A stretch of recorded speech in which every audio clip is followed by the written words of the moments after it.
Bom, é um prazer estar aqui com vocês e compartilhar com vocês um pouquinho dos meus estudos a respeito desse tema, que é a primeira revelação.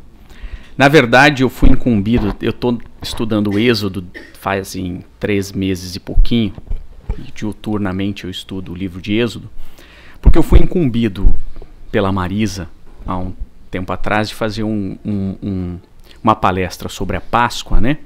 E eu entendi que não era suficiente falar de Páscoa sem que a gente falasse de Pachar. E aí eu fui estudar e entrei nesse estudo que eu não termino nunca mais, graças a Deus.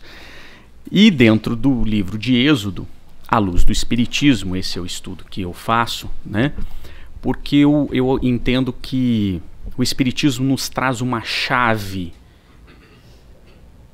que nos ajuda a desvendar o Velho Testamento, que muitas vezes a gente, ao lê-lo, a gente tem uma impressão que ele é só um monte de histórias de um Deus carrasco, né? Às vezes a gente entra rapidinho assim, passa, e aí a gente fica naquele verniz sem entrar na profundidade dessa revelação. Então eu comecei esse estudo, né? E foi maravilhoso, né? Já decidi que vou continuar nele durante um bom tempo. Até que eu possa pelo menos entender um pouquinho. Por quê? Porque o que eu vou contar para vocês não é algo que é uma peculiaridade do Espiritismo. Esse é que é o grande ponto. Os grandes estudiosos da Torá, em muitos aspectos, já falavam isso ao tempo de Jesus, aquilo que a gente vem aqui falar do Espiritismo hoje. Então, aonde que está o gap dessa brincadeira? Aonde que se perdeu isso? Né? Porque muitas das coisas que eu vou trazer aqui, Jesus já sabia, e não era de Jesus. Era entendimento que se tinha dos grandes sábios da Torá. Tanto que se fala que a Torá, por isso que eu vou dar uma linha de raciocínio, a Torá, por exemplo, ela tem 70 faces, é isso que se diz os estudiosos da Torá. Ou seja, o que significa ter 70 faces? A cada ponto que a gente estuda, a gente consegue visualizar um pouquinho dessas faces, um pouquinho desses detalhes, saindo dessa história, saindo da parte superficial, que é a história do Êxodo, né? Então, o objetivo é compartilhar um pouquinho disso que eu venho fazendo, né? Na medida da minha capacidade. Então, só para retomar o livro de Êxodo, ele conta a história de maneira bem rápida da saída do povo hebreu, que estava escravizado por 300 anos no Egito, né? Isso tem uma razão. Se a gente hoje, com a chave do Espiritismo, a gente consegue visualizar a lei de ação e reação tão bem explicada por Kardec, o povo hebreu, por diversas falhas, equívocos do passado, inclusive por escravizar outras pessoas, se a gente pega o Gênesis, por exemplo, a gente vê Esaú, Jacó, todos eles tinham escravos, né? Além de ter vários equívocos. Você tem o equívoco histórico de Caim, que mata Abel. Parte disso é história, parte disso é o símbolo da contagem do tempo. Então, e que representa uma verdade. Bom, o fato é que, pela ação e reação, os hebreus são escravizados dentro do Egito e, depois de 300 anos, cumprem o seu resgate enquanto povo, certo? Só para a gente fazer um paralelo. Brasil, nós brasileiros, por exemplo, escravizamos os nossos irmãos africanos por 300 anos. Isto não vai ser em vão. Isto não vai ser de graça. Nós temos que resgatar o equívoco que fizemos de escravizar os nossos irmãos africanos por 300 anos. Há um resgate coletivo que vai ser feito. Então, quando a gente olha para o Brasil e vê que é um caos, mas ele não é um caos, é porque ele está passando para a fase de expiação desse equívoco do passado. Os nossos, como nos conta muito bem Emmanuel, e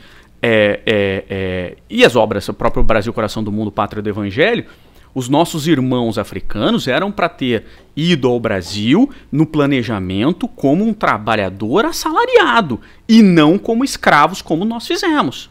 E isso tem um preço que nós temos que pagar no sentido de resgate pela lei de ação e reação. Então é por isso que eles foram escravizados por 300 anos. Terminado o resgate, Deus falou. Então agora, Deus falou no sentido bíblico da palavra, né? Deus chegou e falou, acabou o resgate, agora eles têm que ser livres. Então eles mandam os 10, né? O que eles mandam? As 10 pragas, 10 sinais, porque os hebreus não chamam de pragas.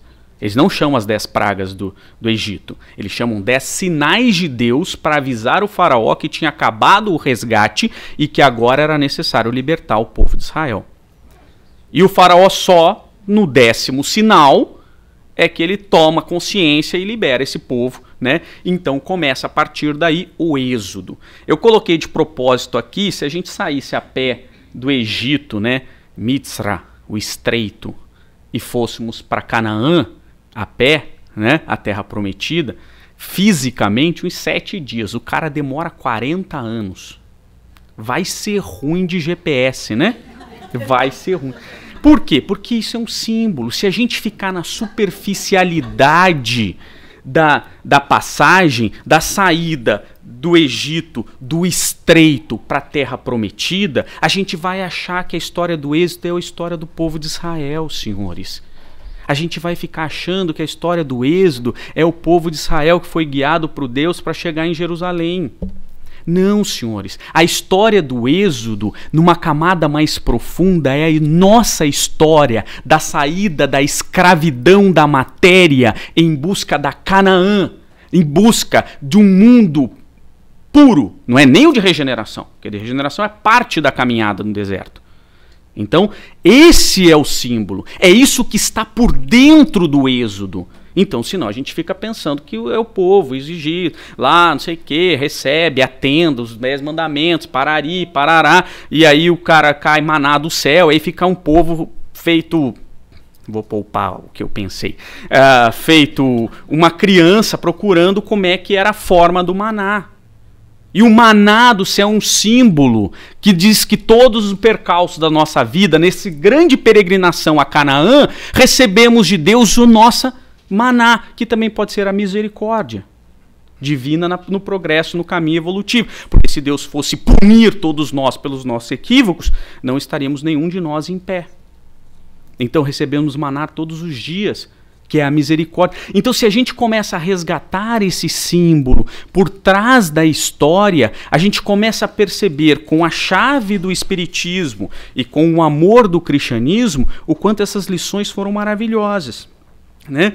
E aí, a gente vai, então eu quero, mas o meu enfoque é a primeira revelação, isso é só para contar um pouquinho do êxodo assim, né, de maneira bem superficial, e aí eu quero contar, então, Moisés recebe nessa peregrinação os 10 mandamentos, aí sim, os 10 mandamentos, né? Como é que ele recebe, vocês lembram? Ele vai lá no monte, sobe lá, Deus manda os 10 mandamentos, ele desce aí, galera, tá aqui os 10 mandamentos em 2 pedras, não é isso? Não, senhores. Não é assim. Não foi nada disso. Moisés estava lá peregrinando pelo Monte Sinai, procurando Deus, guiando ele para o caminho. Ele vai até o Monte Sinai, fala para o povo que tinha acabado de sair de 300 anos de escravidão no Egito, ainda cultuando os deuses, por mais que se dissessem monoteístas, por mais que se mostrasse o monoteísmo, porque ainda tinha a cultura de 300 anos dentro daquela cultura egípcia superficial, porque a cultura egípcia profunda é outra coisa, é a religião por trás daquilo que a gente vê. E aí a gente vai encontrar muito bem isso lá em Depois da Morte de Leon Denis, que ele explica muito claro sobre essa religião por trás dessa superficialidade dos deuses egípcios. Mas dentro desse contexto, eles estavam acostumados com aquela superficialidade e tal, não sei o que. Moisés sobe até o Monte Sinai e recebe os 10 mandamentos oralmente. Oralmente. E aí ele desce. Galera, olha só e tal, tem os 10 mandamentos, você não pode fazer isso, papapá. E o povo que estava acostumado com aquele culto dos deuses egípcios, ouvem o mandamento e esquece. E aí Moisés fala, não, então peraí. Se vocês não estão entendendo oralmente, eu vou pegar por escrito. E aí ele volta ao Monte Sinai. Ele volta, fica lá esperando e tal, não sei o que, parari, parará. Aí Deus então materializa uma pedra e Deus escreve em fogo. Tem todo um símbolo disso, né? Mas eu estou contando só a superficialidade. Em fogo os 10 mandamentos e ele volta com os 10 mandamentos. Quando ele desce, vê o povo fazendo o quê? Cultuando o bezerro de ouro. Aí Moisés fica louco da vida, falando, não acredito, eu vim aqui, Deus me deu a lei que vai ser o caminho que você vai seguir para Canaã, para sua evolução espiritual, para você sair do Mitzray, do estreito, para sair da escravidão do Egito, e 13 mandamentos. Tá? Isso era uma discussão muito antes de Jesus. Qual é o mandamento mais importante? Como é que você chega a Canaã, a terra prometida, não física, Jerusalém? A Canaã, terra prometida, que é o que nós temos hoje, mundo puro, perfeito, né? Essa Canaã que a gente busca. Como é que eu chego lá, né? E aí se discutiam os filósofos da Torá dizendo, olha, você tem que cumprir os mandamentos. 613? Você cumpre todos eles e está resolvido. Sim ou não? Facinho de ir pro céu, não é? Aí começa, não dá, porque como é que a gente vai discutir? Aí começava a discussão, como é que vai cumprir, como é que não vai, parari, parará. Os grandes falam assim, não, você cumpre os 10 mandamentos. Então veja, o que Kardec coloca aqui é apenas o que já se tinha antes de Jesus.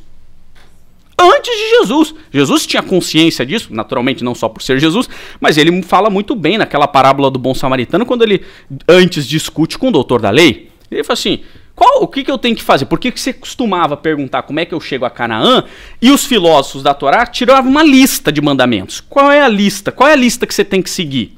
E aí eles falavam, não, você cumpriu os 10 mandamentos, tá susse. Por quê? Porque os outros 603 estão inclusos nos 10 mandamentos. Então se você cumprir, tá beleza. Aí Léo, que era avô de Gamaliel, que foi o professor, mentor de Paulo de Tarso, já tinha uma outra lista que disse assim, não, se você cumprir o primeiro mandamento, tá susse. Porque o primeiro mandamento é o resumo de todos os outros. Os outros 9 mandamentos são explicações do primeiro, para a gente tornar palpável o primeiro.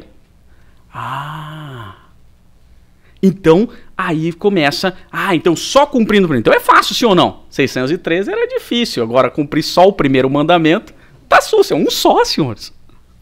Não é? É fácil, agora tá tranquilo. E esse é o grande ponto. E aí a gente tem que compreender o que é esse mandamento, porque esse mandamento é o cerne de toda a primeira revelação, da segunda revelação e da terceira revelação. Porque este mandamento, este único mandamento, é a bússola que vai nos levar para Canaã. Legal ou não? É só cumprir ele que tá susse. Então pronto. Agora, qual é a compreensão que se tem do primeiro mandamento? Porque para a gente cumprir, a gente tem que compreendê-lo no seu sentido, né? Show. Será que vai ligar aqui ou não? Tá indo? Não, mas o projetor? Para vocês poderem acompanhar, senão vocês não vão acompanhar.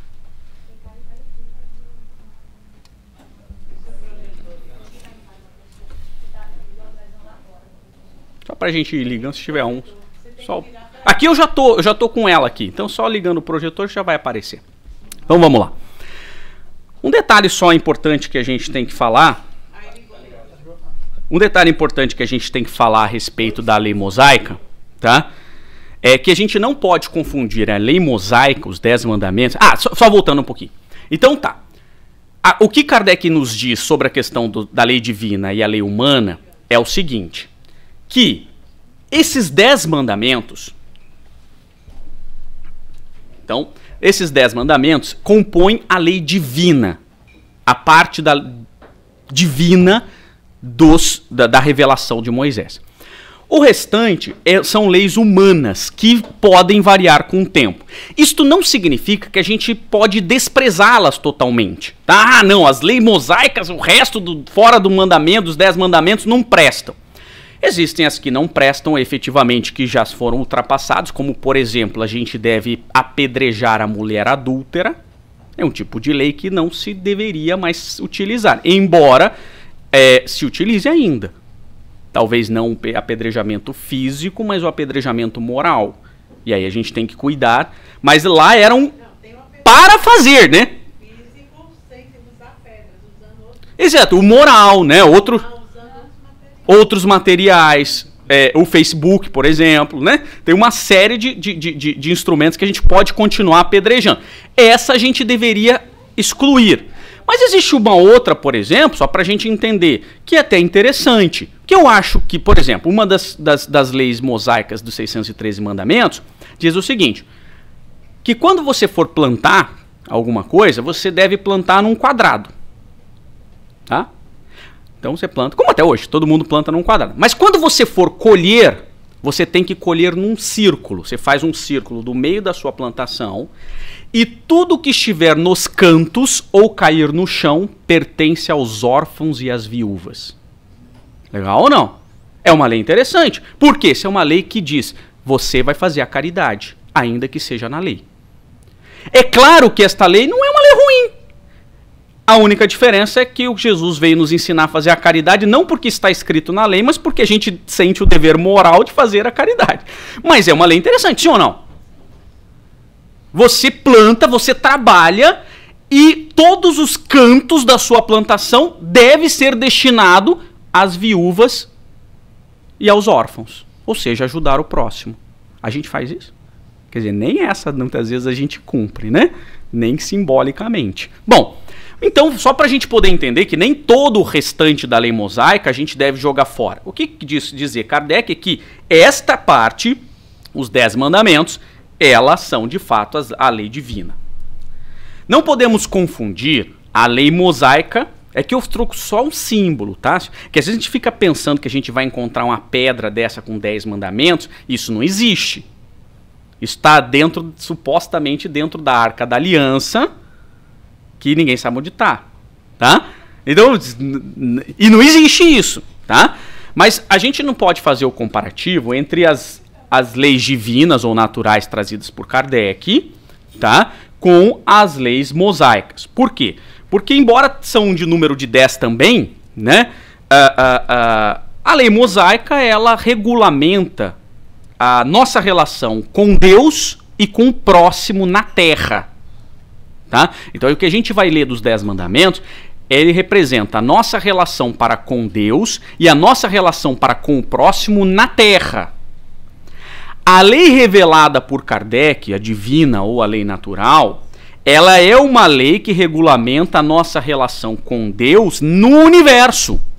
Então todos os planetas do universo, ou do multiverso, como queiram, seguem a mesma lei. É a mesma lei. Então aqui a revelação que nós temos é uma lei universal, que regulamenta as relações de todos os espíritos com Deus e com o universo. Ok? Então só para a gente não fazer essa correlação. Então, e como é que eu vou trabalhar essa legislação para a gente poder, então, entrar de fato nos 10 mandamentos, ok? Então, embora a gente tenha os 10 mandamentos no Êxodo, vocês já leram o Êxodo? Quando você lê o Êxodo, você acha que é uns 35 mandamentos. Tá? Você lê lá, você fala assim, cara, onde é que tá aquela imagem ali, aqueles 10, aquela... Não existe, senhores. Não existe. Quando você lê o Êxodo, você acha que são os 35 mandamentos. Primeiro porque eles não estão organizados assim. Segundo que eles são escritos em aramaico, isso se escreve ao contrário, né? E não tem ponto, não tem vírgula, não tem letra maiúscula nem minúscula, é tudo uma sequência. Então quando você lê, ainda que seja a tradução atual, né? Você acha que é uns 30, 35 mandamentos. Então, mais fácil é você ler os 10 mandamentos em Deuteronômio. Se você quiser ler, pega Deuteronômio. Por quê? Deuteronômio são 2 palavras em grego, que juntaram, significa a lei de novo. Deuteronômio é a lei novamente, é uma reinterpretação da lei. Então o livro de Deuteronômio é pegar a legislação toda que se tinha e reescrevê-la para atualizar. Porque muitas vezes você pensa assim, não você, né? Algumas pessoas pensam que a Bíblia ela foi escrita assim, olha, se alguém sentou, Moisés sentou e escreveu. Eu acho que nem foi Moisés que escreveu, era só verbal, tá? E foi escrito muito tempo depois da morte de Moisés, essa é a minha visão. Mas o fato é que conta uma história de 1000 anos, senhores, de 1000 anos. Pega a carta de Pero Vaz de Caminha, há 500 anos atrás, quando ele descobriu o Brasil, contando, relatando a descoberta do Brasil. Ele não, né? Pedro Álvares Cabral, mas Pero Vaz de Caminha que escreveu. E leia para ver se você entende. Na linguagem de português de Portugal de 500 anos atrás. Fácil ou não? Peguem e leiam. Se você ler, pelo menos a versão atualizada, você vai ter uma experiência fantástica para conhecer o Brasil. Uma leitura maravilhosa. O que descreve Pero Vaz de Caminha sobre o descobrimento do Brasil é uma das coisas, é uma poesia. E que praticamente ficou perdida por 300, 400 anos, foi achada em 1800 e pouquinho. Então vejam, é uma maravilha aquela leitura. Só que se você pegar o texto original, você não vai entender. E é português. Você imagina um livro que foi escrito durante 1000 anos e que foi contado durante 1000 anos. Então tem muita coisa que você precisa reescrever, por isso vem Deuteronômio. Então eu vou utilizar para hoje a redação do Evangelho segundo o Espiritismo trazido por Kardec. Mas se você quiser ler no texto original, subsidiariamente eu vou usar Deuteronômio. E se for preciso eu falo só alguma coisa do Êxodo. Tá? Porque lá no Êxodo é mais difícil de ler. Recomendo para quem quiser, se quiser estudar a partir daí, estude em Deuteronômio, que é mais fácil. Capítulo 5, versículo 6 a 21. Então vamos lá. Eu sou o Senhor seu Deus, eu sou o Senhor vosso Deus que vos tirei do Egito e da casa da servidão. Isso é um mantra que se diz. Não tem nada a ver com mandamento. Isso é um mantra que se dizia em hebraico, para que você pudesse entender o mandamento. Não tereis diante de mim outros deuses estrangeiros. Não fareis imagem esculpida, nem figura alguma do que está em cima do céu, nem embaixo da terra, nem do que quer que esteja nas águas sobre a terra. Não adorareis e não lhes prestareis culto soberano. Vamos entender. Porque senão a gente pega o mandamento, ama a Deus sobre todas as coisas, não é isso? E o próximo mandamento. Não é assim que a gente aprendeu? Mas não é isso que diz o mandamento. O mandamento diz, não tereis diante de mim outros deuses. Espera um pouquinho. Por que isso? Vamos entender o porquê. Por que Deus escolheu o povo hebreu? Vocês já se perguntaram? Porque se a gente fala assim, o povo escolhido, né? Por que Deus escolheu o povo hebreu? Então Deus não gosta dos egípcios. É isso? Deus odiava os babilônicos. Deus odeia alguém? Faz sentido isso? Porque senão se a gente entende superficialmente a história, a gente não vai compreender o todo. O que nós tínhamos na época dos hebreus? Nós tínhamos uma série de deuses, uma série de gregos, babilônicos, egípcios, né? Etruscos. E alguns tinham eram monoteístas, né, como os zoroastras, né, que já existiam, eram monoteístas, mas o que tinha o monoteísmo mais sedimentado era o povo hebreu. Por isso Deus escolhe o povo hebreu, porque ele já estava mais claro essa ideia de Deus monoteísta. Por quê? Porque a civilização antiga, da época, se a gente está falando aí de 4.000 anos atrás, ou antes disso, né, a civilização que tinha na época percebeu o seguinte, olha, existem coisas que eu fiz, eu ser humano fiz, e existem coisas que eu não fiz. Alguém fez. Eu não fiz, mas alguém fez. Por exemplo, o vulcão, o trovão, a chuva, o planeta, alguém fez. A planta fui eu que plantei, mas o trovão que veio, então quem fez? Alguém que eu não sei dizer, que é maior que eu, porque nenhum ser humano sabe fazer trovão aqui, sabe? Agora sim, é bobina de Tesla e tal, não vou entrar em detalhe. Mas na época, tá? E aí, bom, já que ninguém sabe fazer isso, foi um Deus. Um Deus. Mas não foi um Deus só que fez. Você deve ter um Deus do trovão, deve ter um Deus da água, deve ter um Deus do Nilo. E aí você começa a ter vários deuses. Que hoje até é uma coisa interessante, então não era ruim essa ideia. Só Emmanuel e André Luiz deram uma outra nomenclatura chamando co-criadores em plano maior. Fica mais bonito, mas são os deuses que fizeram. Ou co-criadores em plano menor. Então você tem vários deuses, né? E esses vários deuses são responsáveis por várias coisas. E quando a gente olha o Egito, por exemplo, você olha um deus com cara de ave, né? de águia, o outro com cara de felino. Senhores, não era assim que eles viam. Era a característica do animal. Eles representavam fisicamente a característica que aquele Deus tinha para aquele tempo. Então não é que o Deus tinha essa feição, é porque o Deus via longe, muito mais do que a gente, então ele tinha um olhar de águia, né? Então representava ele fisicamente como uma águia. E era daquele tempo. Porque a gente muda também a interpretação. Por exemplo, quando eu falo pomba branca, vocês pensam em quê? Paz. Se você fosse japonês, você pensava em sujeira. Porque pomba é um rato de asas para a cultura oriental. Então veja, isso para a nossa cultura nesse tempo. E mesmo assim tem diferença de interpretação. E embora significa paz para a nossa cultura. Joia? Então, e aí você representa Deus dessa maneira. Aí vem os hebreus e falam assim, então, eu entendi tudo isso e tal, mas eu tenho o meu Deus. E está dizendo que não posso representar. E esse meu Deus, você imagina uma conversa de um egípcio com um judeu, um egípcio escravizador, com um hebreu escravo, e o hebreu falava assim, então, eu sei que eu sou escravo, mas Deus me disse que vai me liberar e ele vai mandar uns sinais aí para vocês, se vocês não obedecerem, o Nilo vai ficar vermelho. E aí, se ele fica vermelho, assim, viu como meu Deus é acima do Deus de vocês? Ele falou, como assim? Então, sabe todos os deuses que você tem? O meu único Deus está acima de todos eles. Já era uma conversa meio doida, né? Porque assim, então se o teu Deus ele é tão bom assim, por que você é escravo? Eu estou escravo, mas eu não vou deixar de ser porque o meu Deus já avisou que acabou o período da escravidão.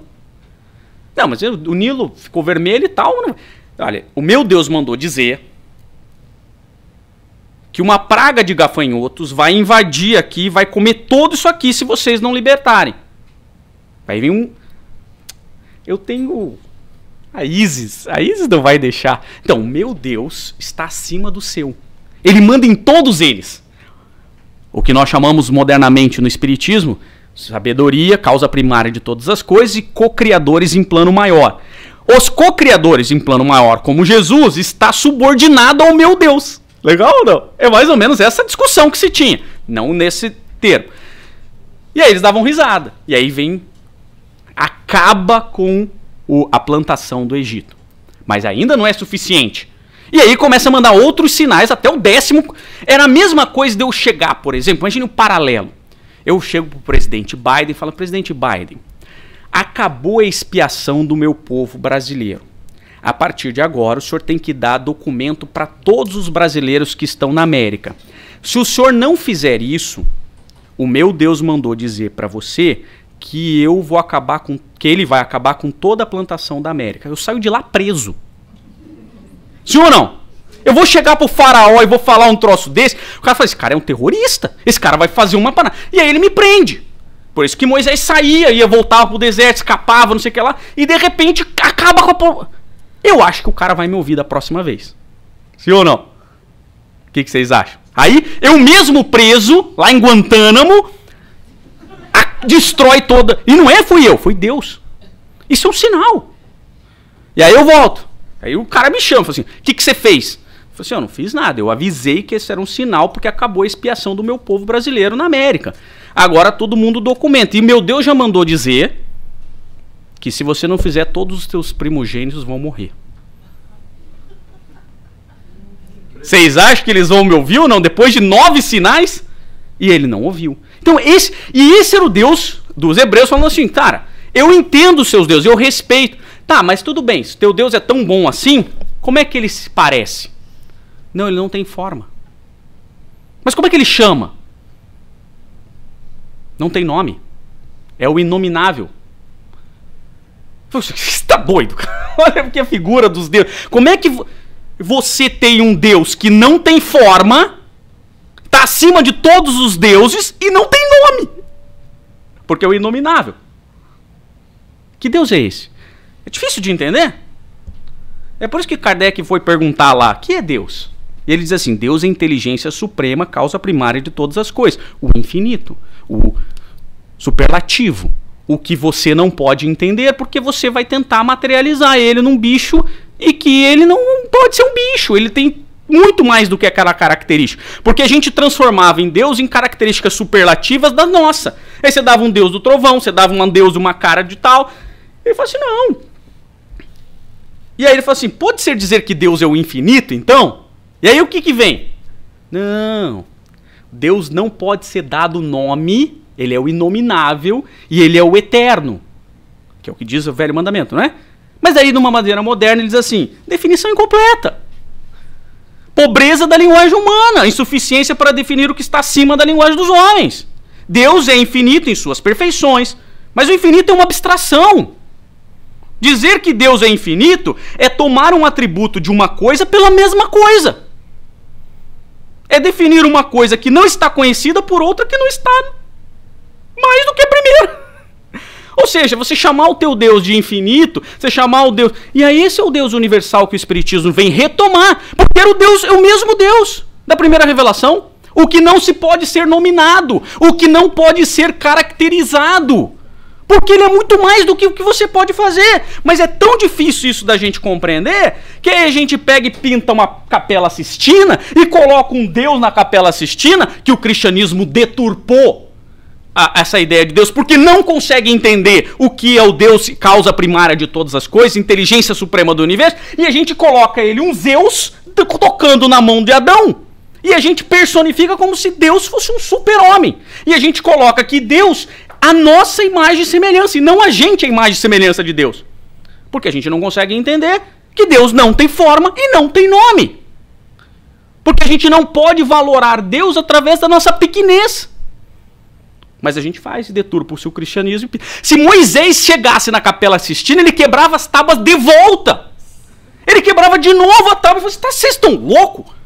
O primeiro mandamento é não colocar, não tereis diante de mim outros deuses. Não fareis imagem esculpida, nem figura alguma do que está acima do céu, nem embaixo da terra, nem do que quer que seja sobre a água. Não coloca Deus na sua caixinha, porque você é burro demais para entender Deus. É isso.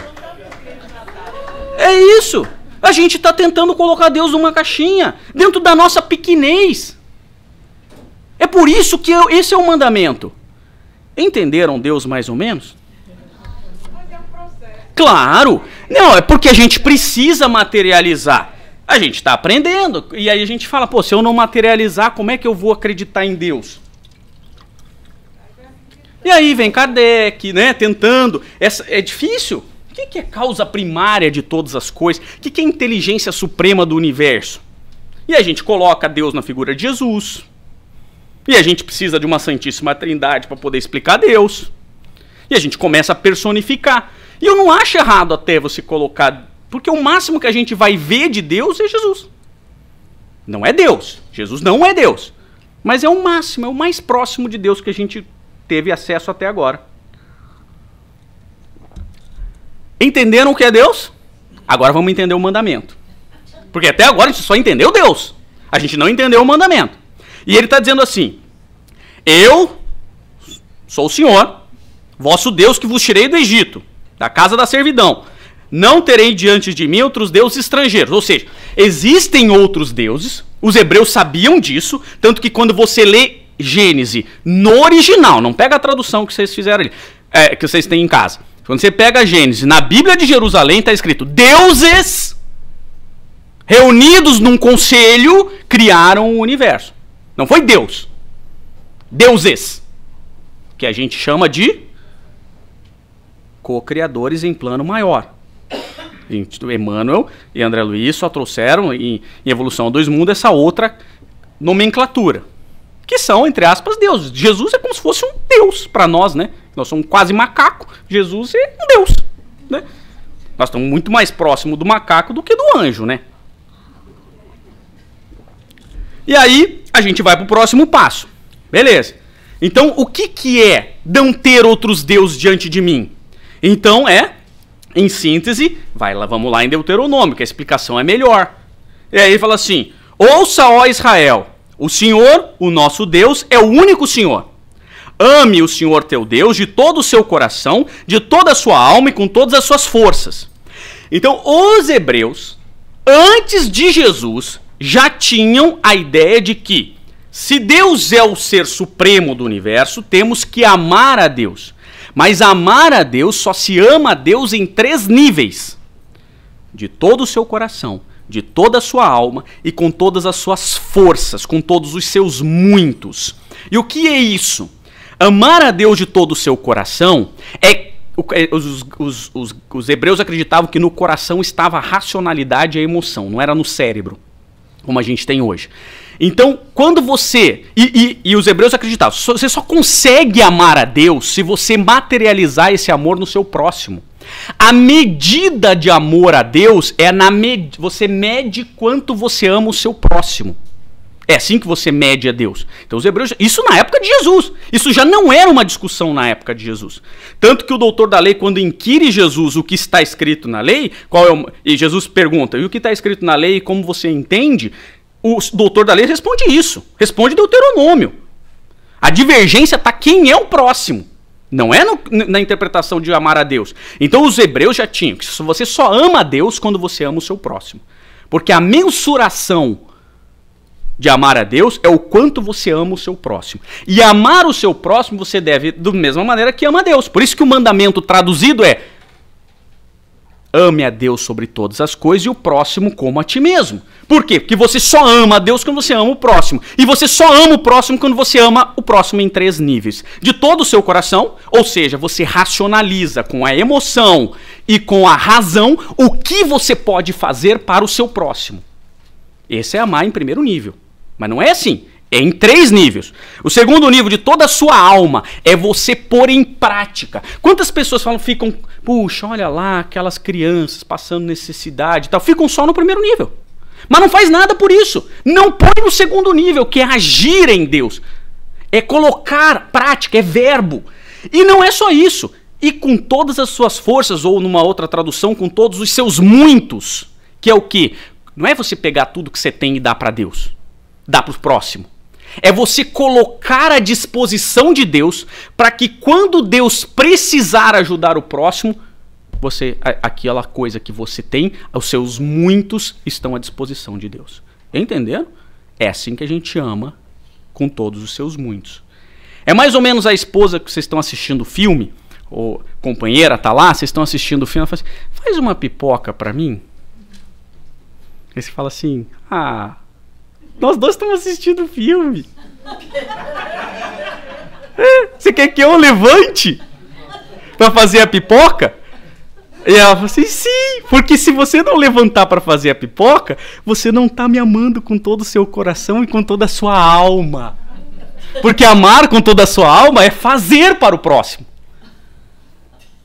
E nem com todos os seus muitos. Entenderam o nível de profundidade disso? É você agir de verdade. É assim que você ama. Esse é o primeiro mandamento. Esse é só, por isso que o primeiro é o mais importante. Mas não é só isso.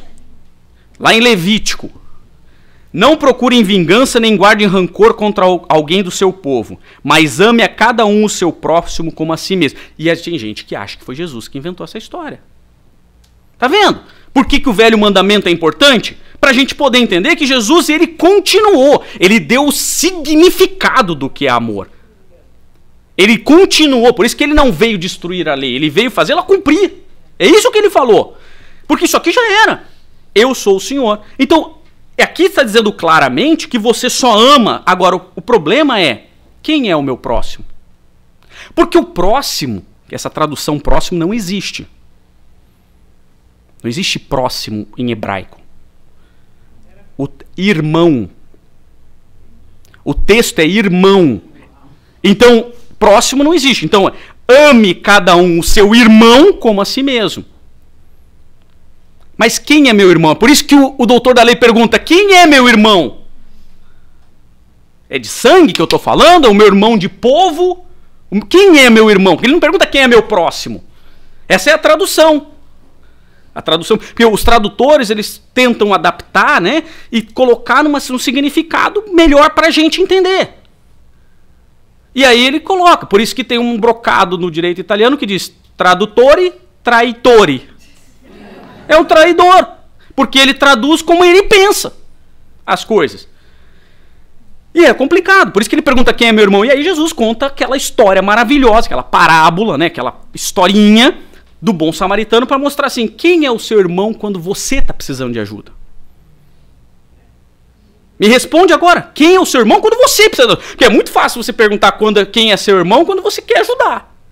Eu só vou ajudar meu irmão de sangue. Que, aliás, parabéns para ele, é aniversário dele. Então, hoje. Então, só vou ajudar ele. E eu tenho uma irmã, mas o texto fala irmão. Interpretação é um negócio que... E aí o cara tenta falar o próximo, mas o próximo também pode ser uma proximidade física, uma proximidade intelectual, uma proximidade mental, só os espíritas. E é por isso que Jesus, de maneira muito genial, falou assim, coloque-se na posição de caído. E quando você tiver caído, quem que você quer que te ajude? Eu não gosto de homossexual. Aí você tem um ataque cardíaco, o cara tá lá, não encosta em mim que eu vou ser homossexual. Você quer ajuda de qualquer um. E aí Deus, de maneira brilhante, coloca quem para te ajudar? Para quebrar aquela crisálida. Para quebrar aquilo ali, para você aprender que somos todos irmãos. Esse é o ponto. Legal ou não? Entenderam o primeiro mandamento? Bem legal. Ama a Deus sobre todas as coisas e o próximo como a ti mesmo. Então, o resumo desse mandamento, posso dizer que é a lei de amor. Sim ou não? Posso colocar isso, que é a lei de amor. E talvez um cara chamado Allan Kardec tenha colocado de uma maneira assim bem interessante esse mandamento, dizendo assim, não podendo amar a Deus sem praticar a caridade para com o próximo, todos os deveres do homem se resumem nessa máxima. Fora da caridade, não há salvação. Legal ou não? É o mesmo mandamento. Você vê, a gente vem repetindo e explicando. Legal? Se a gente cumprir esse, tá safo. Prometido, direto passagem para Canaã. Difícil, não? Mas é o caminho. É o caminho. Né? Vamos pro próximo. Não pronunciareis em vão o nome do Senhor vosso Deus. Esse eu gosto, né? Esse é legal.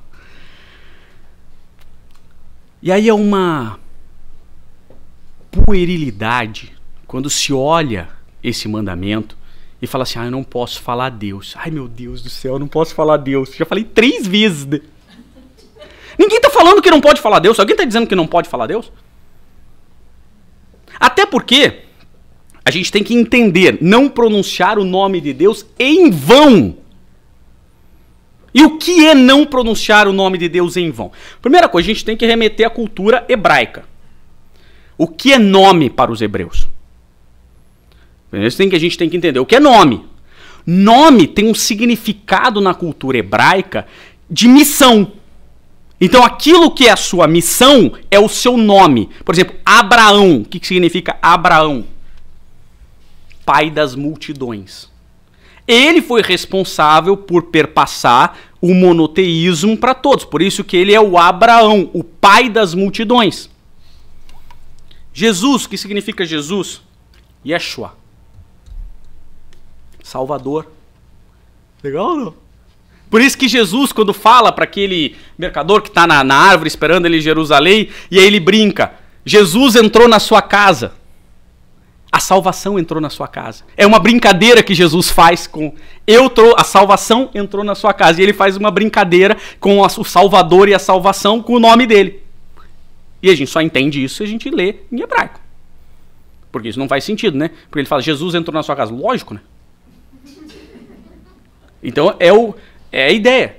Então, Jesus Cristo, a salvação ungida,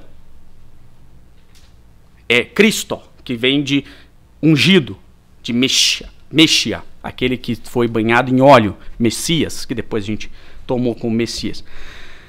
E quando você pega em hebraico, Deus está escrito assim, ó, YHWH.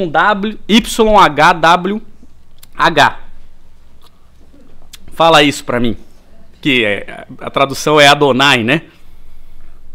Como fala?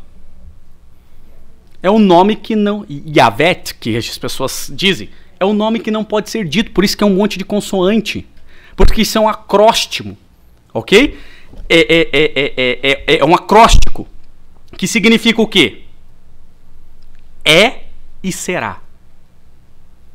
Estas são inícios de palavras que significam o Deus que é aquele que é e será, ou seja, o eterno.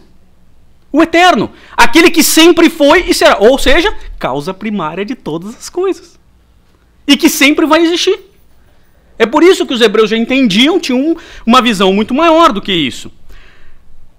Agora, o que é não pronunciar o nome de Deus em vão? Que é de maneira muito pueril no inglês, as pessoas substituem o God por gosh e acham que tá safo. Não, esse eu passei. Esse eu cumpri. Senhores. Não pronunciar o nome de Deus em vão é não usurpar o sagrado. Deus é o sagrado. Eu não posso utilizar o sagrado em meu benefício. Para me beneficiar de alguma coisa. É utilizar o nome de Deus para enganar pessoas. Para roubar de pessoas. Para usurpar pessoas. Para molestar pessoas. Em benefício próprio. Ou de alguém. É fundamentar uma atitude minha, mesquinha, em nome de Deus. Eu vou matar alguém em nome de Deus. Eu vou fazer uma guerra em nome de Deus. Aliás, nós temos uma guerra em nome de Deus agora. Aprovada pela Igreja Ortodoxa Russa. E quantas nós fizemos em nome de Deus, usurpando o sagrado? Isso é não falar o nome de Deus em vão. Se você fala God ou Gosh, não vai ser isso que vai diferenciar se você vai para o céu ou para o inferno. Não é isso. Até porque não existe nem céu nem inferno. Então, é uma puerilidade. Isso aqui é uma mensagem para mim, para nós sacerdotes. Por quê? Porque nós somos os que mais usamos o nome de Deus em vão. E é por isso que Jesus falou: ai de vocês, mestres da lei, fariseus hipócritas. Vocês fecham o reino dos céus diante dos homens. Vocês mesmos não entram, nem deixam entrar aqueles que gostariam de fazê-lo. Então lá nessa passagem de Mateus, que são conhecida como os 7 ais, e aí Jesus fala: fariseus hipócritas, vocês ensinam coisas que não é o que está na lei. Vocês não vão entrar no reino dos céus e nem deixam os outros entrar. Porque vocês deturpam o sagrado. Vocês enganam. Ai de vocês, mestres da lei, fariseus hipócritas. E quantos de nós somos fariseus hipócritas? Quantos ainda somos, enquanto homens, fariseus hipócritas? Vocês são como sepulcros caiados, bonitos por fora, mas por dentro estão cheios de ossos e todo tipo de imundície. Vocês são podres porque vocês usurpam o sagrado. É isso que Jesus falou. E vocês acham que Jesus estava bravo só porque ele falou serpente, raça de víboras? É, foi assim que ele se fala com os sacerdotes. Senhores, que ilusão. A gente tem que entender. Você acha que Jesus ia perder a calma com os caras? Jesus, crístico. O que ele quis dizer, a gente tem que entender o Velho Testamento. Simbolicamente, Deus criou quem? Adão e Eva. E a serpente. E nós somos filhos de Adão. Não é assim que começa, inclusive, o Evangelho de Mateus, contando Adão, não sei o que lá. E esses que deturpam são filhos da serpente. É por isso que Jesus chama serpente, raça de víboras. Vocês não são filhos de Adão. Vocês são filhos da serpente. Porque vocês fecham a porta do céu, não entram e nem deixam os outros entrar. Isso é falar o nome de Deus em vão. E é por isso que Emmanuel, de maneira fantástica nesse livro, coloca no primeiro livro psicografado por Emmanuel, que chama-se Emmanuel. Ele diz assim: todas as atividades bélicas, todas as lutas antifraternas, no seio dos povos irmãos, quase a totalidade dos absurdos que complicam a vida do homem, vieram da escravização da consciência ao conglomerado de preceitos dogmáticos das igrejas que se levantaram sobre a doutrina do Divino Mestre, contrariando as suas bases, digladiando-se mutuamente, condenando-se umas às outras em nome de Deus.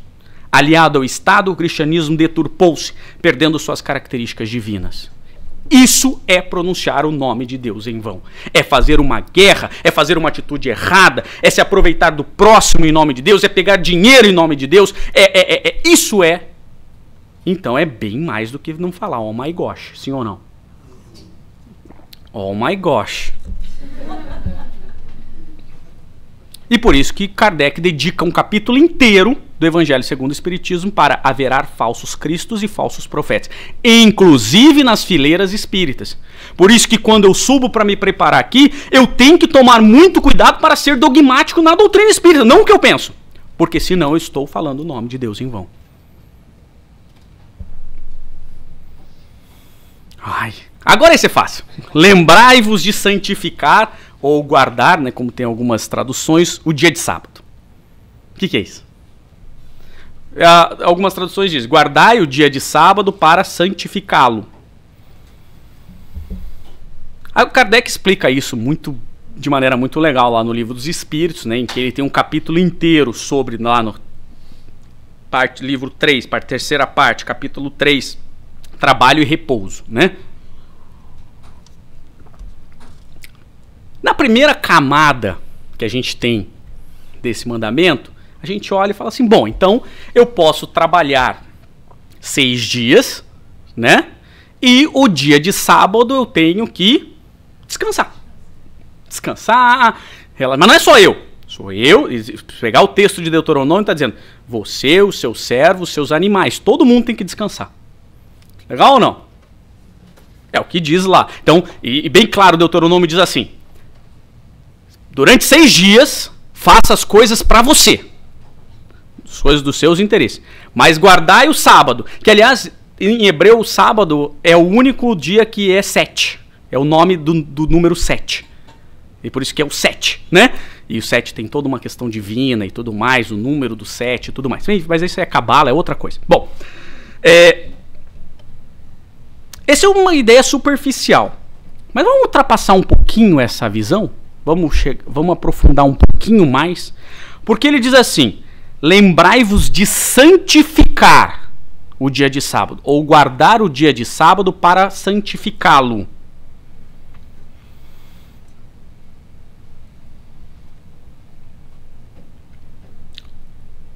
Aliás, é interessante o Deuteronômio, me passou aqui, porque lá ele dá uma lista de coisas que você não pode fazer no dia de sábado.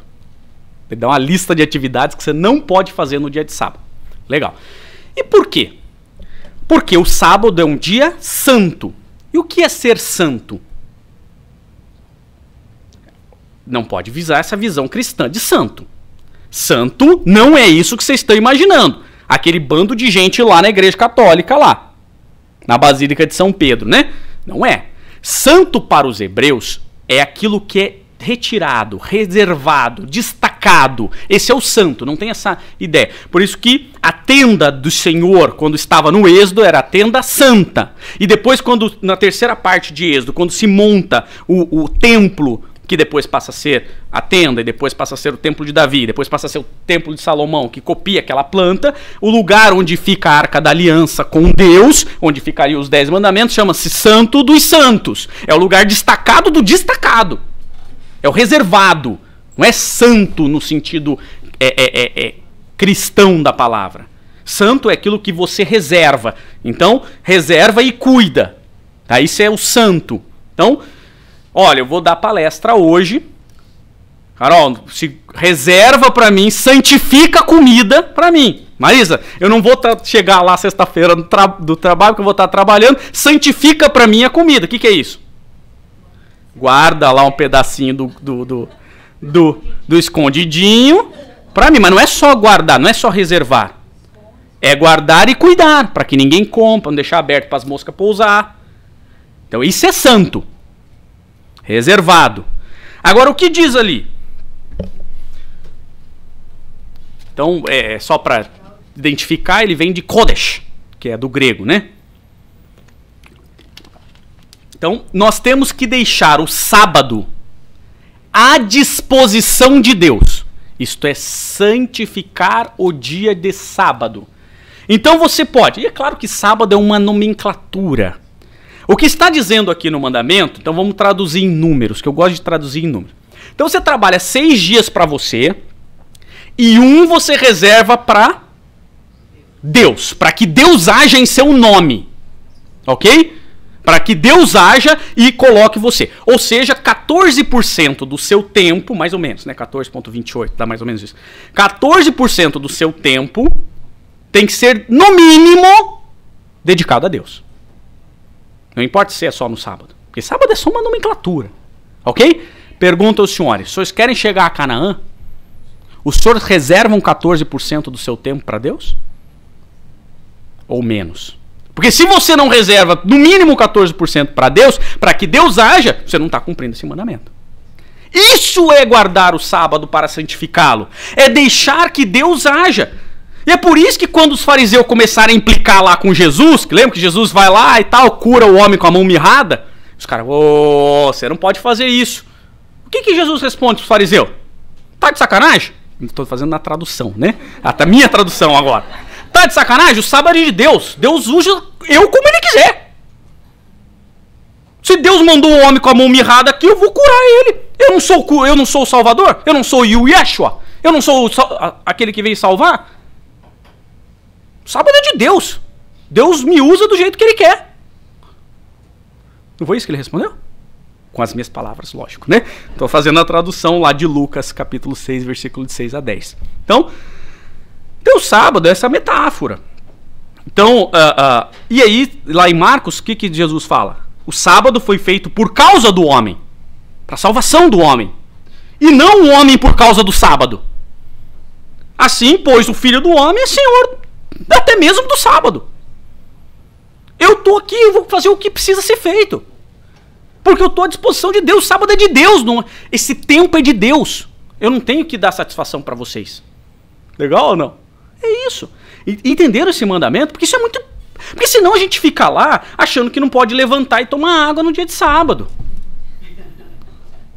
E o que é sábado? Como que é sábado? Que horas começa o sábado? Não, que horas que começa o sábado? Sábado. Você conhece sábado, sim ou não? Sábado. Que horas começa? Primeiro minuto. Para vocês. Porque para a cultura judaica, que o calendário é lunar, porque o nosso calendário é luno solar, mas para a cultura judaica que é lunar, começa às 6 horas da tarde de sexta. Então o sábado é uma metáfora, senhores. Vocês estão esperando que seja o sábado aquele período de intervalo de tempo.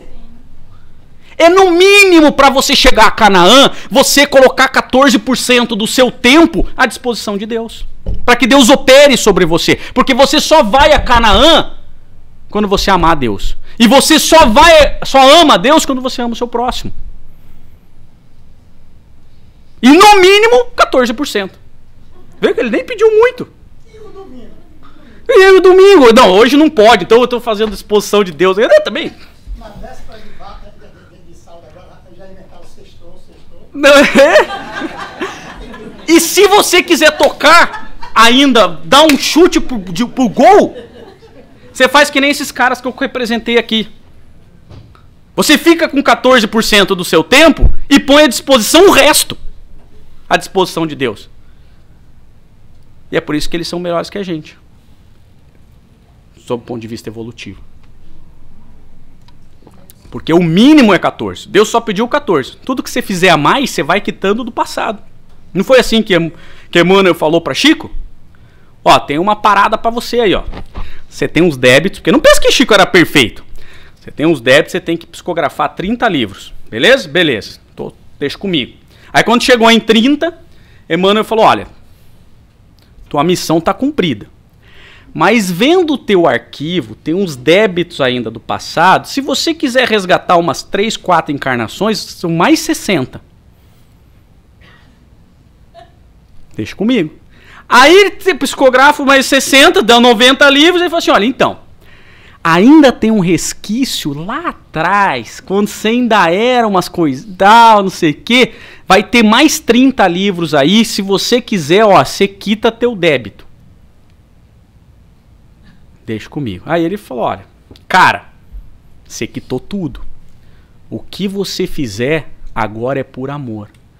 Ande uma milha a mais. Esse ande uma milha a mais. Se a lei te mandar andar uma milha, ande a segunda. É por amor. A primeira é para pagar o débito. E aí Chico faz só mais 300 e poucos. E aí ele não tinha mais resgate nenhum. Agora é só para evoluir. É só para milha a mais. Entenderam? É isso. Então se a gente quiser e quitando é 14%. Olha que parcelamento legal. Agora, se quiser quitar um débito maior, você disponibiliza um pouco mais de tempo. Honrai vosso pai e vossa mãe, a fim de viverdes longo tempo na terra que o Senhor vosso Deus vos dará. Esse mandamento é legal, né? Aliás, eu não achei nenhum escrito melhor do que Kardec nesse aspecto, e por isso que eu trouxe exatamente uma parte do que ele traz.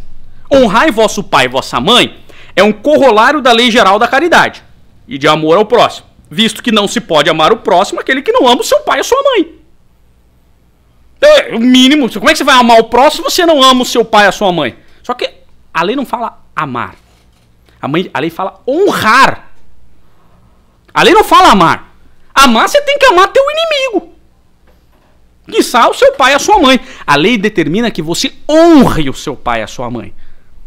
E aí Kardec continua. Mas o termo honrai encerra um dever a mais para com eles. O da piedade filial. Quis Deus mostrar, por essa forma, que ao amor se deve juntar o respeito, as atenções, a submissão e a condescendência. O que envolve a obrigação de cumprir-se para com eles, de modo ainda mais rigoroso, tudo que a caridade ordena relativamente ao próximo em geral. Legal ou não? Mas Ayrton, meu pai me abandonou. O seu dever, aqui não está dizendo assim, honrai o seu pai e a sua mãe se eles cuidaram de você. Está dizendo isso? Independente do que eles tenham feito por você, você tem o dever de honrá-los. E não sou eu que estou dizendo isso, é Kardec. Continuem lendo, eu não vou ler para vocês. Não é só amar, é honrar.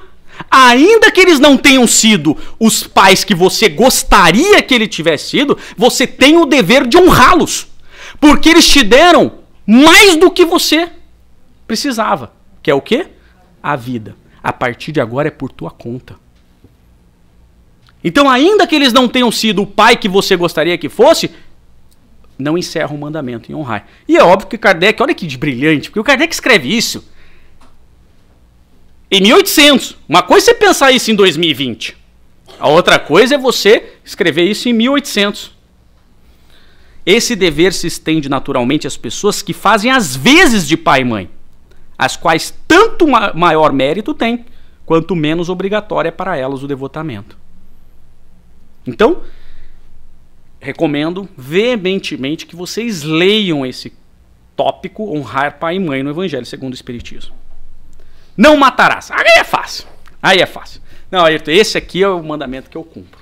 Esse tô susse. Pô, até agora eu vi que não cumpria todos assim, mas esse tranquilo. Agora eu tô susse. Será? Esse mandamento é tão interessante. Só um detalhe importante. Matar para o hebreu é assassinar, tá? Então é o ser humano. Não tem nada a ver com bicho, com plantinha, não tem nada. Até porque se fazia sacrifícios de animais no templo. Então não faço essa interpretação, porque nada tem a ver. A gente pode até discutir sobre isso num outro passo. A gente tem que entender o mandamento. Então é matar um outro ser humano, tá? Então, aí eu tenho que buscar em Gênesis, que eu acho essa passagem fantástica. Muitas pessoas não entendem essa parte de Gênesis, mas é tão... Isso aqui é a lei de ação e reação. Olha só. Então o Senhor perguntou a Caim, onde está seu irmão Abel? Respondeu ele, não sei, por acaso eu sou responsável pelo meu irmão agora? Eu tenho dever com ele? Eu tenho que cuidar dos outros agora? Quem tem que cuidar é você. Mais ou menos foi esse o desforamento que Caim faz para Deus. Disse o Senhor: o que foi que você fez? Escute, da terra o sangue do seu irmão está clamando. Agora, amaldiçoada é você pela terra, que abriu a boca para receber sua mão o sangue do seu irmão. Quando você cultivar a terra, então olha lá, você matou o seu irmão, eu estou escutando isso aqui. Então tem uma consequência. Isso é uma ação e vai ter uma reação. E qual é a reação? Porque muitas pessoas pensam o Velho Testamento como lei de talião. Ah, matou, tem que morrer. Não sei o quê. É olho por olho, dente por dente. Se você achar onde está escrito o olho por olho, dente por dente nos 10 mandamentos, traz para mim, porque eu ainda não encontrei. Não é lá não está escrito. A lei de talião é anterior aos hebreus. Aliás, está escrito no Código de Hammurabi que era babilônico. E como os hebreus foram escravos na Babilônia, trouxeram culturalmente essa. Mas não foi a lei que veio trazida no Velho Testamento. A lei do Velho Testamento é a lei de ação e reação, e a consequência, que muito melhor traduzida por Kardec posteriormente, pelo menos explicitada, que é, se você cometeu uma falha, você vai ter que expiar isso aqui. E a expiação não é morrer. Qual que é a expiação? Porque muitas pessoas, a Deus do Velho Testamento é carrasco. Olha a punição de Caim. Ele diz assim: quando você cultivar a terra, porque terra era a coisa que eles tinham, eles eram agricultores, então a gente tem que falar, esta não lhe dará mais da sua força, porque você matou por inveja, porque a terra de Abel dava mais, não é? E você ficava, que eu agradecia as ofertas trazidas, né? Então, você será um fugitivo errante pelo mundo. E aí disse Caim ao Senhor: meu castigo é maior do que posso suportar. Hoje me expulsas dessa terra, e terei que me esconder da tua face. Serei um fugitivo errante pelo mundo, e qualquer que me encontre vai me matar. Porque é a lei de eu matei, tem que matar. E o que disse o Senhor? Mas o Senhor lhe respondeu: não será assim. Não matou, tem que matar. Não é isso. Não será assim. Se alguém matar Caim, sofrerá 7 vezes a vingança. E o Senhor colocou em Caim um sinal para que ninguém viesse a encontrá-lo e o matasse. Porque a lei de Deus não é de você matou, tem que morrer. Não é. Isso é uma interpretação equivocada da norma. A lei de Deus é que tem que resgatar. Agora, não é assim que o resgate vai acontecer. E o que Jesus amplia ainda esse mandamento. E ele diz assim: vocês ouviram o que foi dito aos antepassados: não matarás. A quem matar está sujeito a julgamento. Mas eu digo a vocês que qualquer que se irar contra o irmão estará sujeito a julgamento. Também qualquer que disser ao seu irmão raca será levado ao tribunal. E qualquer que disser louco corre o risco de ir para o fogo do inferno. Ou seja, o mandamento não restringe a matar. O mandamento é fazer qualquer coisa contra o seu próximo. Aquele que fizer qualquer coisa contra o seu próximo vai passar pela reparação. Vai ter que reparar, vai ser levado a julgamento. E é por isso que ele diz: vai lá e reconcilia-se logo com o seu próximo, antes que você, enquanto você está no caminho com ele, porque depois vai ficar pior. Porque o caminho para a redenção é o que Kardec coloca de uma maneira tão brilhante lá no Céu e o Inferno, ou a Justiça Divina segundo o Espiritismo, no título, no item Código Penal da Vida Futura, que ele diz assim: você vai ter que se arrepender do mal que você fez. Você vai ter que expiar esse mal e você vai ter que reparar esse mal. Vai ter que provar que você não mais vai praticar. Mas não é você matou, tem que matar. Senão seria todo mundo, como diria Mahatma Gandhi, cegos e banguelas. Então, por exemplo, vamos dar um exemplo fictício para poder entender essa norma. Porque senão a gente fica o tempo todo pensando que a lei divina é uma lei punitiva. Eu mantenho a sociedade com o Ronaldo na outra encarnação. Aí, Ronaldo, vamos fazer uma sociedade e tal. E aí eu pego o Ronaldo e roubo o Ronaldo. Me aproprio de tudo que o Ronaldo tem. Deixo o Ronaldo à míngua, ele sofre, perde a família, perde tudo. E aí acaba morrendo por conta disso. Eu cometi um ato contra o Ronaldo. Como é que eu resgato isso? Agora você vai vir na próxima encarnação, vai ser sócio, o Ronaldo vai te roubar. Isso não é justiça divina, senhores. Como é que vem na próxima encarnação? Por exemplo, Eu venho na próxima encarnação e tenho aquele tino comercial. Monto a minha empresa, vou lá e tal, ela tá, papapá. E eu, então, me arrependi, pedi perdão ao Ronaldo, a gente, né, vamos combinar que na próxima encarnação a gente vem junto para reparar esse erro. Como é que vai reparar? Aí eu monto aquela empresa. Monto a empresa e tal, ela tá prosperando. Quando ela começa a prosperar, vem uma catástrofe, um furacão, uma enchente, quebra da bolsa, eu perco tudo para que eu sinta a dor que eu causei ao meu próximo, para que eu não tenha mais vontade de fazer. Eu não precisa ser o Ronaldo me roubar. Então, aí eu, puxa, que desespero, e agora o que eu faço? Bom, como é difícil perder. Aí agora eu vou reconstruir a empresa. Reconstruo a empresa e tal, e o Ronaldo vem com o meu filho. Aí eu vou, reconstruo a empresa, quando a empresa volta pro auge, eu tô lá, eu morro e deixo tudo pro Ronaldo. E aí as pessoas olham e falam assim, nossa, esse Ronaldo é um sortudo mesmo, ó, o pai trabalhou feito um condenado, e aí ficou com tudo, nunca fez nada. Mas não tá considerando que na anterior eu peguei tudo dele, agora eu tenho que dar pra ele tudo, tenho que deixar tudo pra ele lá. Isso é a reparação pelo amor, senhores. Isso é a reparação pelo amor. Não é só pela dor, não é pela vingança. Então, é um processo. É isso que eles estão dizendo nesse mandamento. Esse é legal também, né? Não cometereis o adultério. Deixa eu só um detalhe em relação a matar, né? A gente tem que pensar só que matar não é só fisicamente matar. A gente pode matar alguém juridicamente. A gente pode matar alguém biologicamente, mas sem que a pessoa morra. A gente pode matar essa pessoa socialmente. Isso que Jesus está ampliando. Para aquele tempo ele falou raca. Louco, porque quando você era quadrado com louco, você perdia os bens, a administração de tudo. Então, hoje, o matar é um conceito, a gente foi tornando a sociedade mais complexa, a gente pode matar a pessoa socialmente. Que a pessoa comete um deslize na vida, há aquela enxurrada de questões na rede social e a pessoa vira um morto, um cancelado, é isso, esqueci qual era o nome desse. Né? Não cometereis o adultério. Isso é legal, né? Tem até uma piadinha jurídica que fala sobre isso, né? Diz que contam que Moisés estava descendo o Monte Sinai assim, né, e tal, com os mandamentos, começou a recitar o mandamento. Não, amar a Deus sobre todas as coisas. Todo mundo, não fazer nada, não matarás, todo mundo, Aí ele, não cometereis o adultério. Aí todo mundo, calma, essa é a lei, vamos esperar a jurisprudência. Vamos esperar a jurisprudência, né? Então, conta essa piadinha. O que é não cometeis o adultério?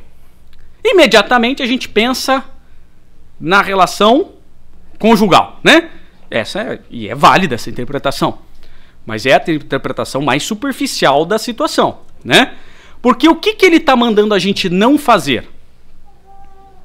Não adulterar.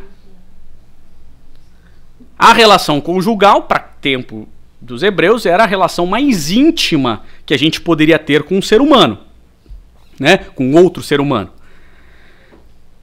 Mas hoje, a complexidade que nós temos da sociedade torna várias outras relações, às vezes, mais íntimas do que a própria relação conjugal. Às vezes, uma sociedade de empresa, os sócios são mais íntimos, embora não numa conotação sexual, do que com a esposa.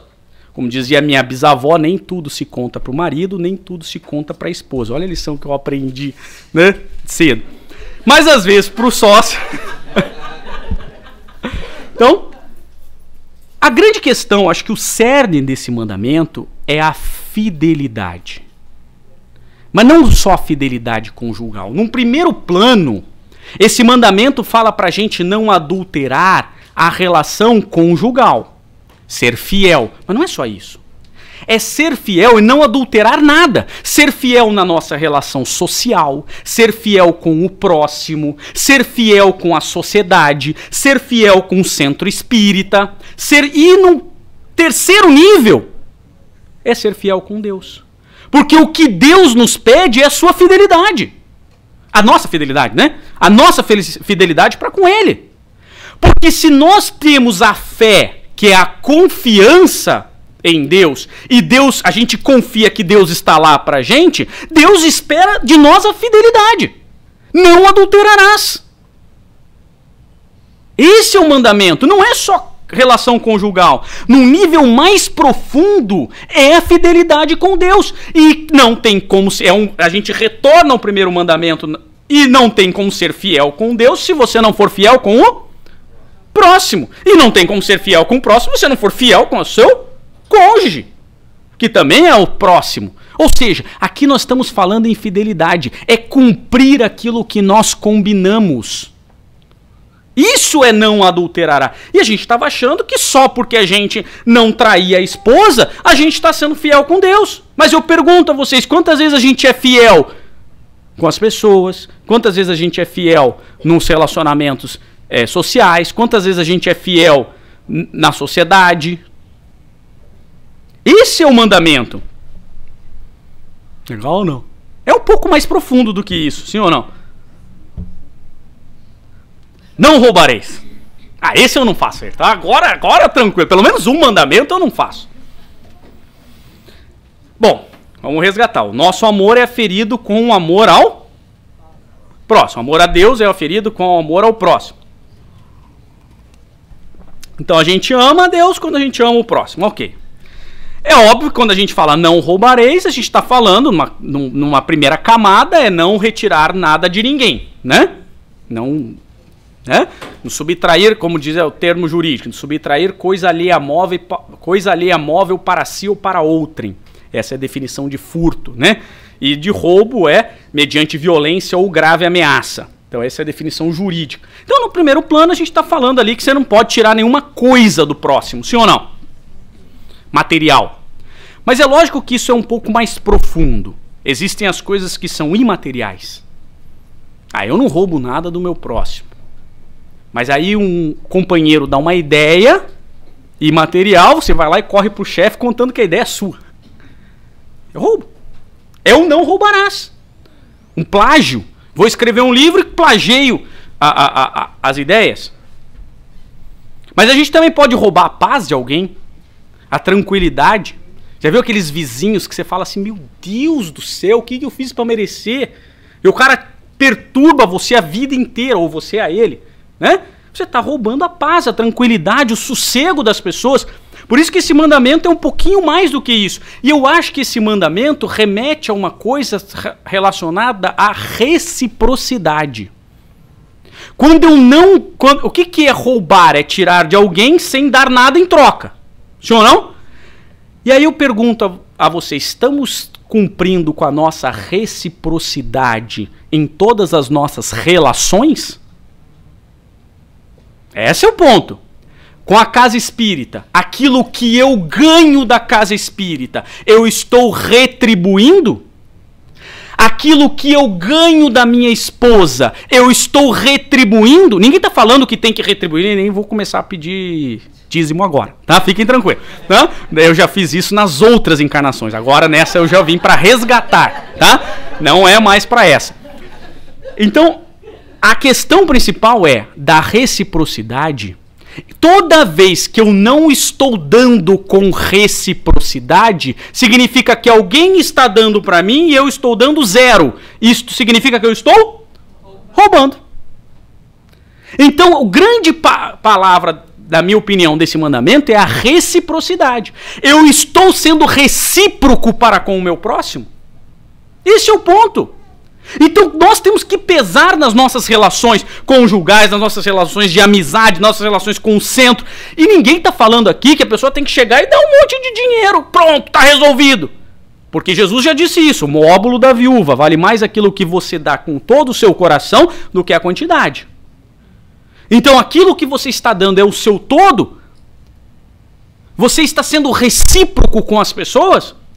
Porque a partir do momento que faltarmos com a reciprocidade, estaremos incidindo nesse mandamento.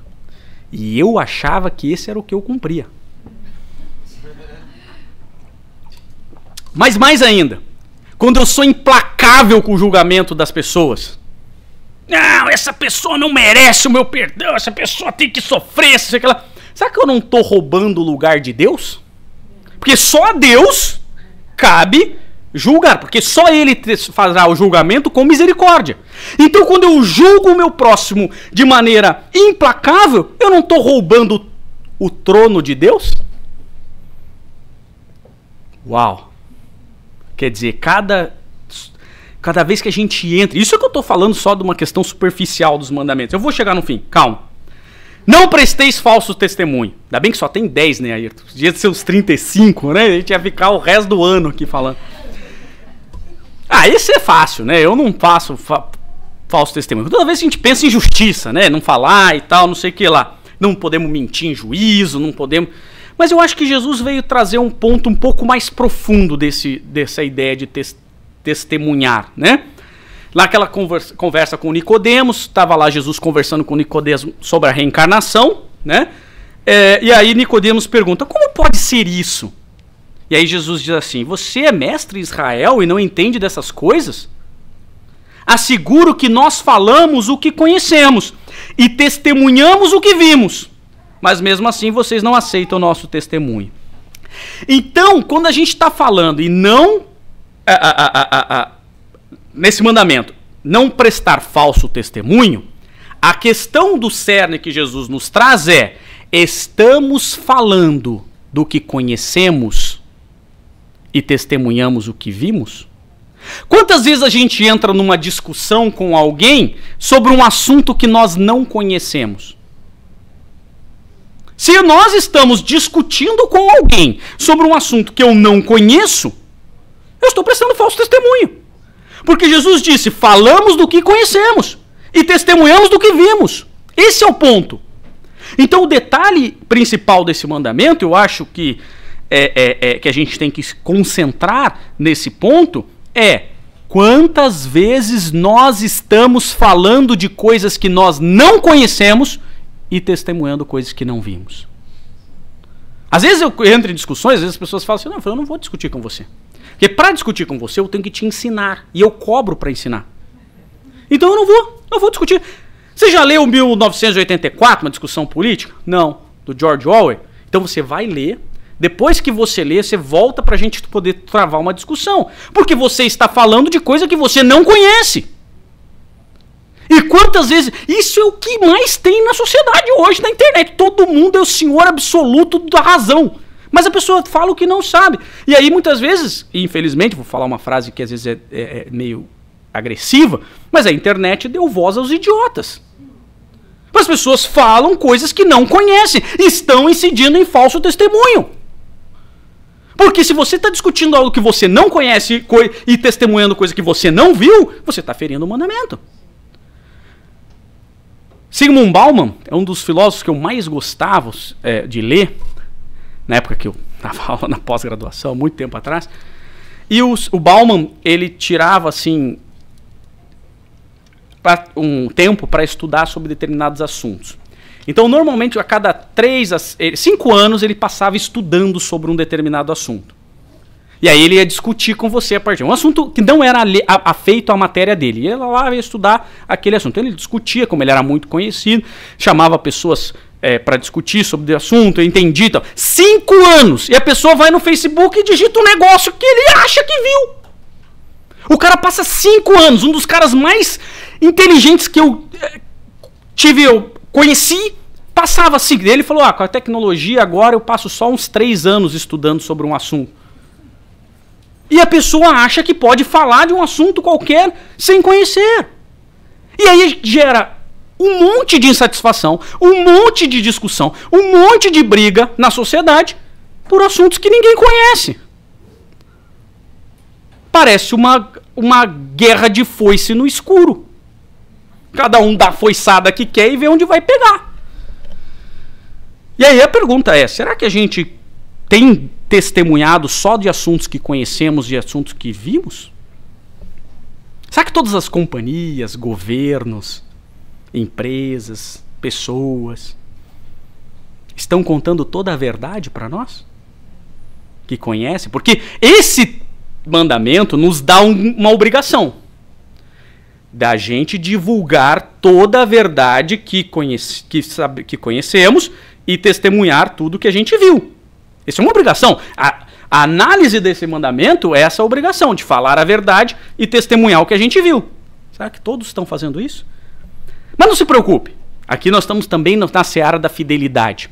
Nós não estamos preparados para a verdade. Fiquem tranquilos. Porque o nosso nível de evolução não nos permite viver com a verdade. Imagine se pegasse todas as mensagens de WhatsApp que a gente manda e colocasse agora no telão para a gente ler. Todas as mensagens. Será que nós estamos realmente preparados para a verdade? Para a exposição da verdade do eu? Do nosso eu? Então, dentro da escala evolutiva que temos, ainda não estamos preparados. Ou então, fosse exposto, como acontece na espiritualidade, em vários momentos, nos processos reencarnatórios, como nos contam André Luiz, em que a sua verdade e a sua vida anterior é exposta como se num telão. Será que estamos preparados para demonstrar para todo mundo a nossa verdade? Ainda não. Então, calma, é para e passo. O fato é, nós temos que trabalhar com isso. Não é utilizar a verdade para ferir as pessoas. Isso deixou bem claro Pedro. Pedro, quando estava lá no banquete com os publicanos, naquela passagem maravilhosa contada pelo irmão X, né? Chamado Banquete com os Publicanos, em que Pedro utiliza a verdade para ferir os publicanos. Víboras de Corazim, lá naquela passagem em que ele está lá no lar de Jeroboão em Corazim. Então, não é isso, não é utilizar a verdade para ferir os outros, mas é utilizar a verdade, né? Conhece a verdade vos salvará. E aí se usou um pretexto como se fosse para uma questão política. Vou trabalhar os últimos, então, o 9 e o 10 juntos, porque às vezes eles são colocados juntos e em algumas traduções ele é um só. A qual eu não concordo, não acho que é muito adequado, até porque gera uma interpretação equivocada da norma. Ele diz assim: não desejeis a mulher do vosso próximo. Não cobices a casa do vosso próximo, nem o seu servo, nem a sua serva, nem o seu boi, nem o seu asno, nem qualquer das coisas que lhe pertencem. E quando ele é colocado junto, às vezes as pessoas têm uma falsa sensação, embora no tempo dos hebreus as mulheres não eram tratadas de uma maneira adequada ao nosso padrão hoje, né? Elas não eram tratadas. Não estamos aqui equiparando as mulheres aos bois, aos asnos. Nem os hebreus faziam naquele tempo. Isso é muito importante. Algumas pessoas, ao lerem esse mandamento, dizem assim: a mulher era tida como coisa e ela era equivalente a um asno. Não é isso que diz esse mandamento. Por isso que Kardec, de uma maneira muito fantástica, separa em dois. O 9 é não desejar a mulher do próximo e o 10 é não cobiçar a coisa do próximo. Tá? Então, esse é o primeiro ponto. Agora, interessante esse mandamento, porque a primeira coisa importante que as pessoas eu não posso desejar nada. Não é uma proibição ao desejo. Não é uma proibição ao desejo. É óbvio que a gente tem um desejo. A gente pode desejar ter um relacionamento com uma pessoa, a gente pode desejar ter um carro melhor, a gente pode desejar ter uma casa melhor. Isso é lícito, sim ou não? A gente pode desejar eu não ligo para casa, mas eu tenho um desejo de ter uma Ferrari, sei lá. Pronto, não tem problema nenhum. Você pode ter o desejo que você quiser. O que você não pode desejar é o que é do próximo. Esse é o problema. Então o que reside aqui é quando aquilo é do próximo. Senão a gente cai lá na história de Davi. Lembra de Davi? O rei Davi? Lembra do rei Davi, né? Ok. O rei Davi estava lá, tranquilo e tal, e ele olha uma mulher e fala: pô, que mulher bonita e tal, não sei o quê, acho que eu vou ter um relacionamento com ela. Acontece que essa mulher era casada e com um amigo dele, general dele. E o que ele faz? Seduz a mulher, tem um filho com ela engravida. E aí ele falou: putz, agora o negócio vai... Porque ele tá na guerra, né? O marido tava na guerra. Como é que a mulher apareceu grávida? Não era Maria de Nazaré? Então... Aí ele chegou e falou: pô, chama o general. Aí chegou o general e falou: que bom que você tava aqui e tal, não sei o que lá, parari, parará. Então, que bom, eu queria só saber uns relatos da guerra, tomar uns vinhos aqui e tal. Começar a vir, tudo bem, agora você pode ir pra casa. Eu falei assim: não, eu não vou ter para com a minha mulher enquanto os meus homens não puderem ter para com as deles. Ele falou: pô, cara, vai ser nerd assim, pelo amor de Deus. Pô, pô! Aí ele fala, bom, já sei, tem uma outra ideia. Vamos fazer um banquete, ele vai dar, vai beber, ele vai ficar com saudades da mulher e vai lá e pronto, tá resolvido o meu problema. E aí ele faz o banquete aqui lá, o cara bebe, aqui lá, pá, e não tá resolvido. Ele falou, não vou ter para com a minha mulher enquanto os meus homens não tiverem para com as deles. Bom, então tem uma solução melhor. Vai pro fronte de batalha e vai resolver essa parada para mim. Bom, pra fronte de batalha vai morrer, né? Pronto, tá resolvido o problema. E ele foi, realmente. Foi com as ordens, vai pro fronte e o cara morreu. E aí chega Natan. Porque Natan era a pedra do sapato do rei Davi.